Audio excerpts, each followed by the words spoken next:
আসসালামু আলাইকুম ওরহমতুল্লাহ।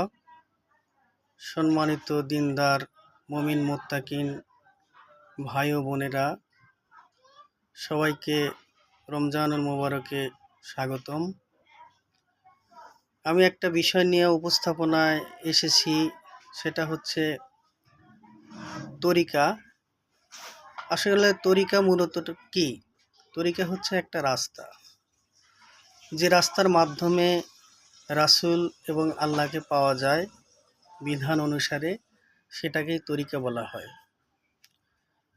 আল্লাহ রাব্বুল আলামিন কোরআনুল কারিমে ফরমায়েছেন সূরা শুরার মধ্যে, কুল্লা ইয়াসআলুকুম আলাইহি আজরান ইল্লাল মুওয়াদ্দাতা ফিল কুরবা। হে রাসূল, আপনি এই ইসলামকে, এই তৌহিদকে আনতে গিয়ে এত কষ্ট, এত যাতনা, এত পীড়ন সহ্য করেছেন, এর বিনিময়ে আপনি কিছুই চাইবেন না। এর বিনিময়ে যেন সবাই আপনার আহলে বায়াতকে ভালোবাসে। রাসূল আকরাম সাল্লাল্লাহু আলাইহি সাল্লাম বলেন, আহলে বায়াত হচ্ছে নূহ আলাইহিস সালামের কিস্তির ন্যায়। যারা এতে আরোহণ করিল তারা সকলেই নাজাত প্রাপ্ত। রাসূল সাল্লাল্লাহু আলাইহি সাল্লাম বলছেন, আমি হচ্ছি এলেমের শহর, সেই শহরের দরজা বা ফটক হচ্ছে মওলা আলী। যদি কোনো শহরে প্রবেশ করতে হয়, অবশ্যই সেই শহরের ফটক বা দরজা দিয়ে প্রবেশ করতে হবে। মান হুয়া মওলা ফাহাজা আলিউন মওলা, আমি যার মওলা আলী তার মওলা। মওলা শব্দের আবিধানিক অর্থ হচ্ছে অভিভাবক, সকল মুমিনদের অভিভাবক মওলায়ে আলী। এখন তরিকত হচ্ছে রাস্তা। রাসূল সাল্লাল্লাহু আলাইহি সাল্লাম বলছেন, শরীয়ত হচ্ছে আমার মুখের বাক্য, তরিকত হচ্ছে আমার কর্ম, হকিকত হচ্ছে আমার জ্ঞান, আর মারিফত হচ্ছে আমার সাথে আমার আল্লাহর নিগুড় প্রেমের রহস্য।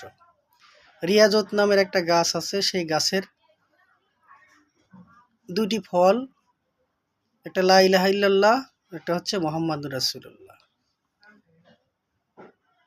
এখানে তরিকা ব্যতীত, রাস্তা ব্যতীত আল্লাহ রাসূলকে অন্বেষণ করে পাওয়া কখনোই সম্ভব না।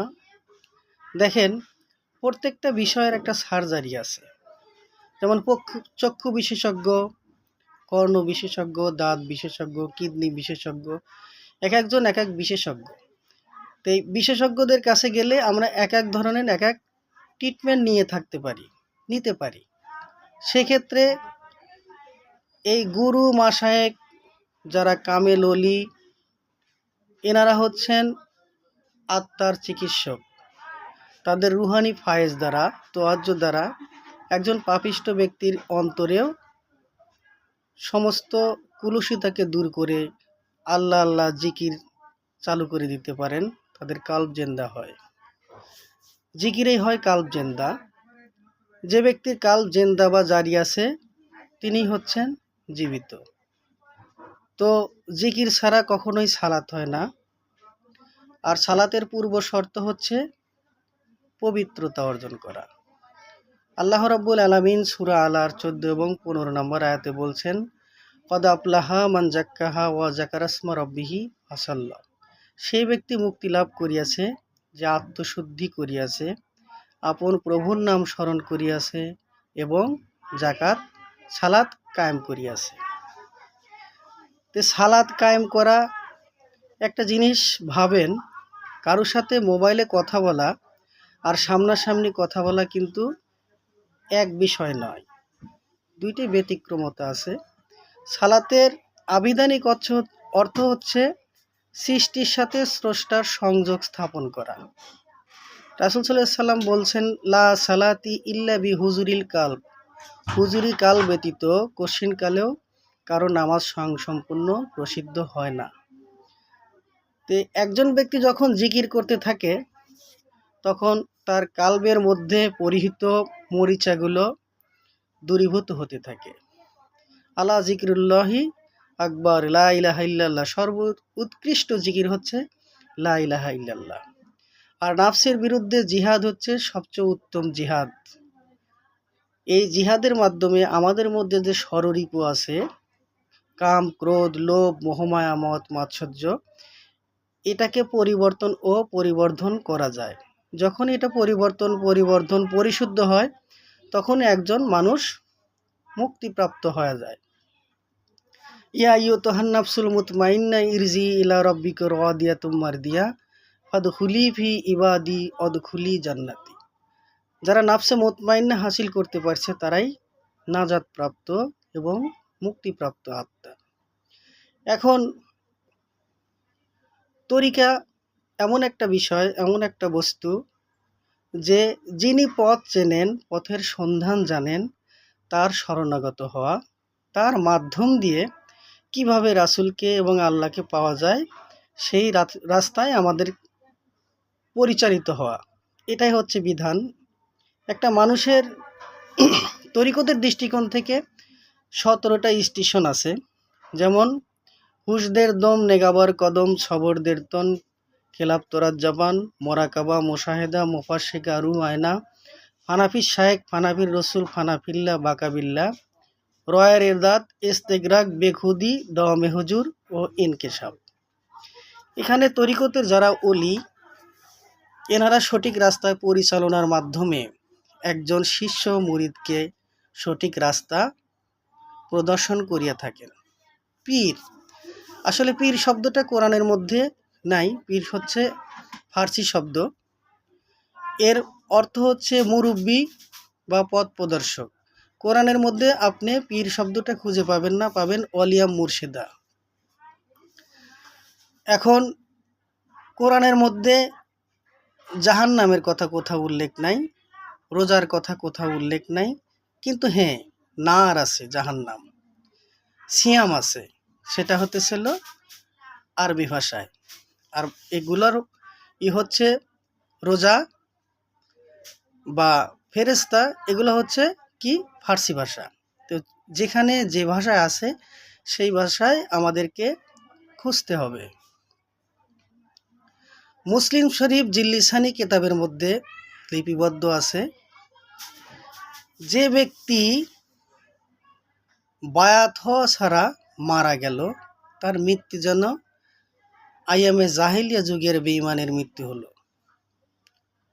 তো বায়াত হওয়া হচ্ছে ফরজ, বায়াত হওয়া সুন্নত, বায়াত হওয়া ছিল সুন্নতে সাহাবা, এটা অবশ্যই করণীয়।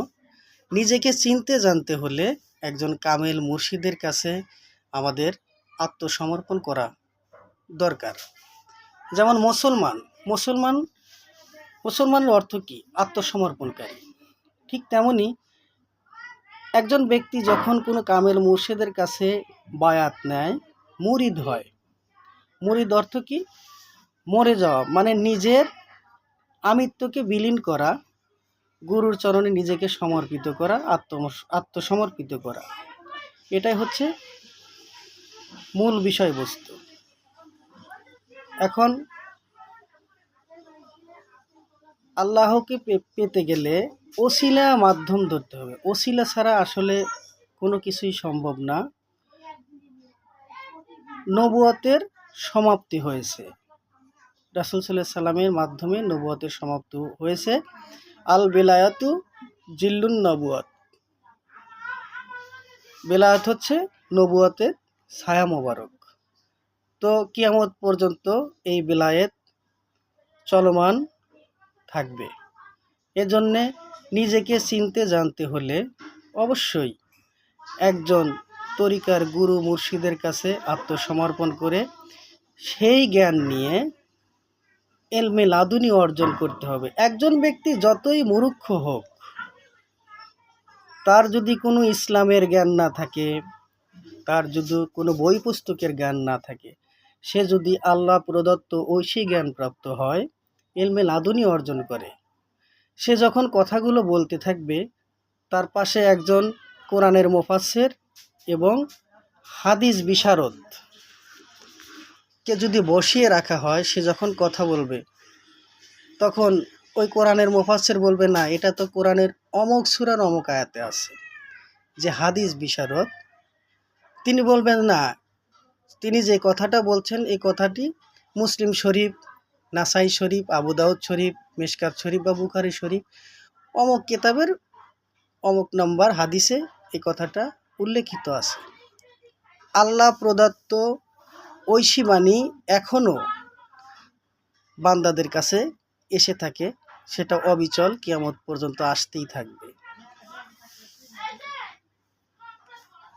আল্লাহ রাব্বুল আলামিন বলছেন, ওয়ালা তামুতুন্না ইল্লা ওয়া আনতুম মুসলিমুন, তোমরা মুসলমান না হয়া মরিও না।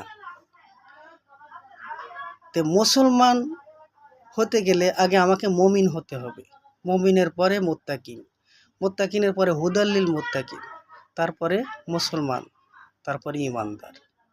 এইভাবে প্রায় 17টা স্টেশন আছে, 27টা স্টেশন আছে। এভাবে ধীরে ধীরে অগ্রসর হতে হবে। ওমান মাতা ওয়ালাইসা বিহি অনুগিহি মাইয়াত মাইতা ফি জাহালিয়াত, এই হাদিস শরীফটা মুসলিম শরীফ জিল্লিসানির মধ্যে লিপিবদ্ধ আছে। যে ব্যক্তি বায়াত হওয়া ছাড়া মারা গেল তার মৃত্যু যেন জাহিলিয়া যুগের বেঈমানের মৃত্যু হলো। তো আমরা অবশ্যই চাইব না যে জাহিলিয়াতের মৃত্যু আমাদের হোক। সূরা কাহাফের মধ্যে আল্লাহ রাব্বুল আলামিন বলছেন, মাইয়া হাদি আল্লাহু ফাহুয়াল মুহতাদি ওয়া মা ইউদলিল ফালান তাজিদা লাহু ওয়ালিয়া মুরশিদা, আমি আল্লাহ যাকে পথ দেখাই সেই পথ প্রাপ্ত হয়, আর আমি আল্লাহ যাকে গোমরা করি সে তার নিজের জন্য কোনো অলি মুর্শিদকে পথ প্রদর্শক হিসেবে পাবে না। ওয়ালিয়া মুরশিদা যারা হচ্ছে রাস্তা প্রদর্শনকারী। আল্লাহ রাব্বুল আলামিন বলছেন, আলা ইন্না আউলিয়া আল্লাহি লা খাউফুন আলাইহিম ওয়ালা হুম ইয়াহজানুন, সাবধান, আমার ওলিদের কোনো ভয় নাই এবং তারা কোথাও চিন্তিত হবে না। আজ আমরা সেই ওলিদের বিরুদ্ধচারণ করছি প্রতিনিয়ত। একবার ভেবে দেখুন যে এই ভারত উপমহাদেশে ইসলামকে কারা আনায়ন করছেন। এই বাংলাদেশে 360 জন অলি আউলিয়ার আগমন ঘটেছে, তাদের মাধ্যম দিয়ে আমরা ইসলাম পেয়েছি। আমাদের বাংলাদেশে কিন্তু কোনো নবী আসেন নাই, কিন্তু নায়েবে রাসূল আসছেন। আল ওলামাউ ওয়ারাসাতুল আম্বিয়া, আলেমগণ হচ্ছে নবী রাসূলদের উত্তরাধিকারী বা ওয়ারিশ। কোন ওয়ারিশ? এরা কোনো অর্থ সম্পদের ওয়ারিশ না, এরা হচ্ছে জ্ঞানের ওয়ারিশ। রাসূল সাল্লাল্লাহু আলাইহি সাল্লামের 4000 মুজিজা ছিল, অন্যান্য যুগের নবী রাসূলদের মুজিজা ছিল, তারা সাথে করে নিয়ে গেছেন। কিন্তু আমাদের সৌভাগ্য, আমাদের রাসূল আকরাম সাল্লাল্লাহু আলাইহি সাল্লাম ইনি মুজিজাগুলো নিয়ে যান নাই, এটা উম্মতের মধ্যে রেখে গেছেন। তো এই জ্ঞানের অধিকারী হচ্ছে তার নায়েবে রাসূলগণ। আল্লাহ রাব্বুল আলামিন বলেন, আর বাসিখুনা ফিল ইলমি মিনহুম, বেলায়েত প্রাপ্ত আলেমগণই নবী রাসূলদের প্রকৃত উত্তরাধিকারী ওয়ারিশ। সেই ওয়ারিশের মাধ্যম দিয়ে আমরা মাওলা আলীর দ্বারে যেতে পারবো, সেখান দিয়েই আমরা জ্ঞানের শহরে আমার রাসূল আকরাম সাল্লাল্লাহু আলাইহি সাল্লামের সাথে সাক্ষাৎ নসিব হবে, সেই প্রত্যাশা আমরা ব্যক্ত করি। এটা আহলে সুন্নাত ওয়াল জামাতের আকীদা। এখন বিভিন্ন ফতোয়া আসে যে মিলাদ পড়া যাবে না, এটা বেদাত। তারাবির নামাজ এটা 8 রেকাত পড়তে হবে, কেউ 12 রেকাত, কেউ 20 রেকাত। এখানে অনেক মতভেদের মতানৈক্য রয়েছে। একটা সময় এই তারাবির সালাত জামাতে হতো না, ওমর রাদিয়াল্লাহু তাআলা আনহুর জামানায় সেটা জামাতবদ্ধতা করা হয়েছে। এটাও কিন্তু বেদাত, কিন্তু উত্তম বেদাত। কুল্লু বেদাতা দালালা কুল্লু দালালাতি ফিন্নার, প্রত্যেকটি বেদাতি গুমরাহি, পথভ্রষ্ট, এবং প্রত্যেক পথভ্রষ্টই জাহান্নামী। কিন্তু যেটা উত্তম বেদাত, বেদাত 2 প্রকার, বেদাতে সাইয়া এবং বেদাতে হাসানা। যেটা উত্তম বেদাত, সেই বেদাত নেকির উদ্দেশ্যে করা হয়, সেটা জায়েজ আছে, সেটা করা যাবে। যেমন মসজিদে মাইক দিয়ে এলান করা, এটা বেদাত। মাদ্রাসা, নবীর রাসূলের জামানায় মাদ্রাসা ছিল না, এটা বেদাত। তে আমরা যে জামা কাপড় পরি এটাও ছিল না, এটাও বেদাত। এমনকি আরও জানলে অবাক হবেন, কোরআন শরীফের মধ্যে যে জের জবর আছে, এটাও বেদাত। এটা আমার নবী রাসূল নবী কারীম সাল্লাল্লাহু আলাইহি সাল্লামের জামানায় ছিল না, সাহাবীদের জামানায় ছিল না। এটা হাজ্জাজ বিন ইউসুফের সময় এটা সংকলন করা হয়েছে। তো আমরা যদি বেদাত বাঁচতে যাই তাহলে কম্বলের পশমের মতো বাঁচতে বাঁচতে সব শেষ হয়ে যাবে, কোনো কিছুই অবশিষ্ট থাকবে না। তবে হ্যাঁ, আমরা যদি ইসলামের আলোকে সওয়াব অর্জনের উদ্দেশ্যে যদি আমরা উত্তম বেদাত করি, সেটা আল্লাহ রাব্বুল আলামিন মার্জনা করে কবুল করবেন। তার কারণ একজন ব্যক্তি ফরজ ইবাদতের মাধ্যমেই আল্লাহর নৈকট্য লাভ করতে পারে না। এই ফরজ ইবাদতের পাশাপাশি যদি কেউ নফল ইবাদত করতে থাকে, আল্লাহর সে প্রিয় পাত্র হতে থাকে। একসময় আল্লাহ রাব্বুল আলামিন তাকে অতীব কাছে টেনে নেন এবং তাকে মর্যাদা প্রদান করিয়া থাকেন। আর শরীয়ত, তারিকত, হাকিকত, মারিফত, ওয়াহদানিয়াত যেটাই বলেন, জানিয়া শুনিয়া তাহাকিক করাই হচ্ছে সর্বশ্রেষ্ঠ ইবাদত। খাসিলত হচ্ছে মেইন। খাসিলত যদি যার সংবোধন ও সংযোজন হয়েছে, সে পরিপূর্ণতা লাভ করতে পারেছে। এখন আমাদেরকে কিভাবে পরিশুদ্ধতা অর্জন করা যায়? আপনি যদি নিজেই নিজেকে প্রতিষ্ঠিত করতে চান, আল্লাহ রাব্বুল আলামিন বলছেন, মান আরাফা নাফসাহুম ফাকাদ আরাফা রাব্বাহুম। যে ব্যক্তি নিজকে নিজে চিনতে পারিয়াছে, সে তার রবকে চিনতে পারিয়াছে। আপনি দেখেন, আপনি যদি নিজেকে দেখতে পারেন, আপনার আয়না ছাড়া কিন্তু নিজেকে দেখতে পারেন না। যখন আপনি আয়না ব্যতীত নিজেকে দেখতে পারবেন, তখন ভাববেন যে আমি পরম শহুদ কি দেখলাম। সেই রাস্তাটা অনেক দূরে। একজন ব্যক্তি ফানাফির শায়েখ, ফানাফির রসুল, বাঁকা বিল্লায়, ফানাফিল্লার পরে বাঁকা বিল্লায় সেই স্থানটা পায় লা মোকামে গেলে। এখানে জানার অনেক বিষয়বস্তু রয়েছে। তো শরীয়ত অনেক গুরুত্বপূর্ণ একটা সাবজেক্ট বিষয়। শরীয়তের ত, তরিকতেও ত, হাকিকতেও ত, মারিফতেও ত, ওয়াহিদানিয়াতেও ত। এই ত দিয়ে কি তাহাকিক করিয়া, জানিয়া শুনিয়া তাহাকিক করার কথা বলা হয়েছে। এই জন্য আমরা সচেষ্ট থাকব নিজেকে চেনা ও জানার জন্য। সিয়াম সাধনার এমন একটা গুরুত্বপূর্ণ মাস, নিজেকে সংশোধন করার জন্য একটা উপযুক্ত সময় আল্লাহ রাব্বুল আলামিন আমাদেরকে দিয়েছেন।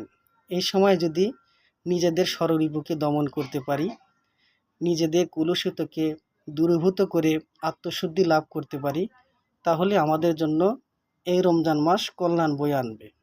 আর এই রমজান মাসে যদি আমরা কল্যাণের বিপরীত কর্ম করি, তাহলে আমাদের দুর্ভোগের শেষ থাকবে না। আল্লাহ রাব্বুল আলামিন আমাদেরকে সবাইকে কবুল মঞ্জুর করুন। যে হালে চললে আল্লাহ এবং আল্লাহর রাসূল আমাদের উপর রাজি খুশি হন, সেই প্রত্যাশা ব্যক্ত করি। সবাই মানিয়া চলার চেষ্টা করবেন। আল্লাহ সবাইকে হেদায়েত নসিব করুন, সেই প্রত্যাশা ব্যক্ত করি। আর মালিকের অশেষ কৃপা ও রহমত ব্যতীত কোনো কিছুই সম্ভব না। দেখেন, যদি হিসাবের কাঠগড়ায় কাউকে দাঁড় করানো হয়, একমাত্র রাসূল সাল্লাল্লাহু আলাইহি সাল্লাম ব্যতীত কারো ক্ষমতা থাকবে না জবাবদিহিতা করার জন্য। সেই রাসূল বিনে আমাদের কোনো গতি নাই। রাসূল হচ্ছে ঈমানের মূল। রাসূল ব্যতীত আপনি যত ইবাদত, বন্দেগী, সাধনা যাই করেন, তার যদি মহব্বত আপনার মধ্যে না থাকে, এই ইবাদতের বিন্দুমাত্র প্রতিফল আপনাকে দেওয়া হবে না, আপনি পাবেন না। ওয়াকালা আলাইহিস সালাতু ওয়াস সালাম হুব্বি রাসূল মিনাল ঈমান, মুসলিম শরীফের হাদিস। রাসূল সাল্লাল্লাহু আলাইহি সাল্লামের মহব্বতই হচ্ছে ঈমান। তো আমরা রাসূল সাল্লাল্লাহু আলাইহি সাল্লামের বিপক্ষে কোনো কথা বলবো না, কোনো কটূক্তি করব না। সে যত বড় আলেম, যত বলে জাননেওয়ালা হোক, মুফতি, মুহাদ্দিস, মুফাসসির যাই হোক না কেন, বড় হুজুর, ছোট হুজুর যাই বলেন না কেন, সে যদি আমার রাসূল শানের মানের বিপক্ষে, বিরুদ্ধে কথা বলে, আমরা তাদেরকে পরিহার করব। সর্বশেষে সবার প্রতি বিনম্র শ্রদ্ধা, আহ্বান ও ভালোবাসা রাখি, মালিক আমাদের সবাইকে সহি সমাজ দান করুক। আল্লাহ আমাদেরকে কবুল মঞ্জুর করুন, আমরা যেন সঠিক রাস্তায় চলতে পারি এবং আহলে বায়াতের অনুসরণের মাধ্যমে আহলে সুন্নাত ওয়াল জামাতের আকীদার নিচে এসে আমরা যেন রাসূলুল্লাহর সাক্ষাৎ লাভ করতে পারি, সেই প্রত্যাশা ব্যক্ত করে আমি আমার সংক্ষিপ্ত আলোচনা শেষ করছি। ওমা তৌফিকি ইল্লা বিল্লাহ। আসসালামু আলাইকুম ওয়া রাহমাতুল্লাহ।